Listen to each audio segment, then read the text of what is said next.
আমরা এসে পড়েছি সুন্দরবন টাইগার রিসর্টে 2 দিনের জন্য। আর 2 দিন 2 রাত, ঠিক আছে। জাস্ট এন্ট্রিটা করছি। দেখো ডান দিকে বাড়িকে দেখো কি সুন্দর ফার্মের মতো করা, শাপলা ফুল, ওই নার্সারি আছে, অনেক কিছু।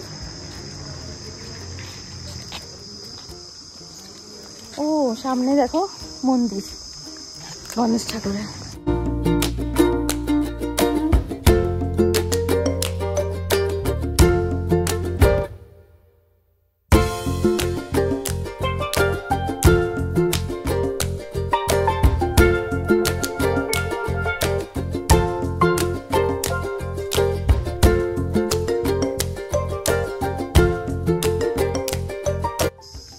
এটা হলো রিসেপশন, সব এন্ট্রি করা হচ্ছে।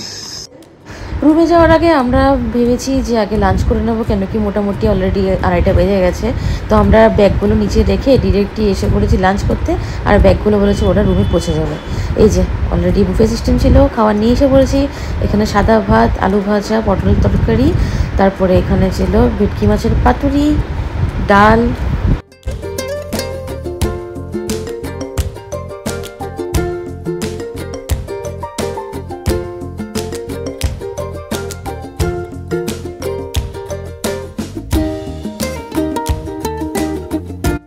এদিক দিয়ে উঠলাম, এদিক দিয়ে উঠলাম।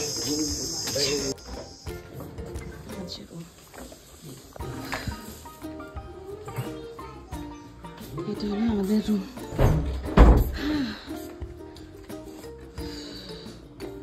এই হচ্ছে আমাদের রুম। বেরিয়ে এই যে এক্সট্রা বেড দেওয়া আছে, এই যে বেড। তো আমরা সবাই একটু ফ্রেশ ট্রেশ হলাম, একটু রেস্ট করে এখন রেডি হয়ে গেছি আবার ঘুরতে যাওয়ার জন্য। তা এটা হলো গিয়ে আজকে আমার লুক। কেমন হয়েছে বা কেমন লাগছে অবশ্যই কমেন্ট করে জানিও। আর এই যে যেটা গড়িয়াহাট থেকে যেটা কিনেছিলাম না, টপ যেটা দেখাইনি তোমাদেরকে, এই যে ব্যাপারটা, জিনিসটা হলো এইটা একটা টপ। আর কালকে আরেকটা দেখাবো, এই যে টপটা এমন আর কি, অনেকটা 2 পার্ট টাইপের। এই যে কেমন হয়েছে অবশ্যই তোমরা কমেন্ট করে জানিও। আর এই আর কি, প্রচণ্ড গরম লাগছে, এখানেও গরম আছে, হালকা একটু বৃষ্টি হয়েছে, বাট গরম এখনও আছে, ঠিক আছে। তো বাইরে সবাই রেডি হয়ে গেছে।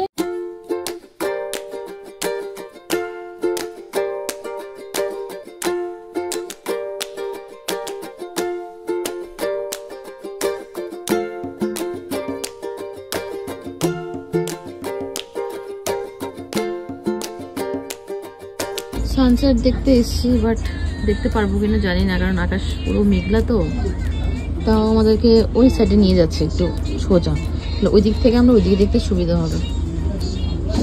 এই অবস্থা, দেখি দেখতে পারি কিনা। ওপেন ফরেস্ট এরিয়া, কালকে যখন আমরা জঙ্গলে ঢুকবো বা বেরোবো এই পথটা ইউজ করবো। আর এই যে বোর্ডটা দেখতে পাচ্ছেন, এটা ফরেস্ট ডিপার্টমেন্টের পেট্রোলিং বোর্ড, 24/7 ওখানে ডিউটি দিচ্ছে। এর ওই বোর্ডটা পেরিয়ে গেলে কোনো নেট নেই, নদীতে কোনো নেট নেই। টাইগার প্রায় গ্রামে ঢুকেছে, এখানে এদিকে না ঢুকে যায়, এই পেট্রোলিং করে টাইগার না ঢুকে। বাই চান্স যদি ঢুকে গেল, গ্রামের লোক খবর দেয়, আবার ওরা এসে রেস্কিউ করে নিয়ে যায়। ওইদিকে গ্রাম আছে, ওইদিকে গ্রাম আছে, এদিকে পুরো গ্রাম। এখান থেকে ডিস্টেন্সটা কাছে, প্রায় এদিক থেকে টাইগার আসে, এদিক থেকে সাঁতার কাটে। তো দেখো একটু জাস্ট দেখা যাচ্ছে, মেঘ পুরো ঢেকে রেখেছে তো বোঝা যাচ্ছে না।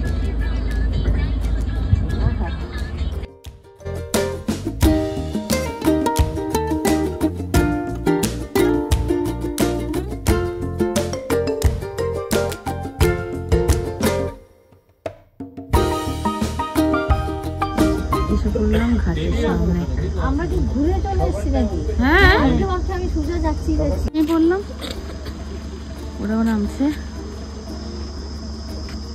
জল হয়ে গেছে, যাওয়ার সময় জল ছিল না। তোমরা যদি লক্ষ্য করে দেখে থাকো, দেখবে এগুলো পুরো খালি ছিল। তো যাচ্ছি এখন রিসর্টে, হয়ে গেছে। আজকে তো সানসেট দেখতে পারিনি, কালকে বলেছে আবার আমাদেরকে নিয়ে যাবে বিকেলে। কালকের দিনটাও আমরা আসি, পরশু দিন আমরা চলে যাব। এই হচ্ছে ব্যাপার। এখন 7টার সময় বললো ওদের ওখানে কি কালচারাল প্রোগ্রাম দেখাবে, যেখানে লাঞ্চ করেছি সেখানে। তো ওইটা দেখবো, দেখে ডিনার 9:30, তারপরে ঘুম। কালকে আবার 8:30 ব্রেকফাস্ট, দেন 9:30টার সময় আবার বেরোবো।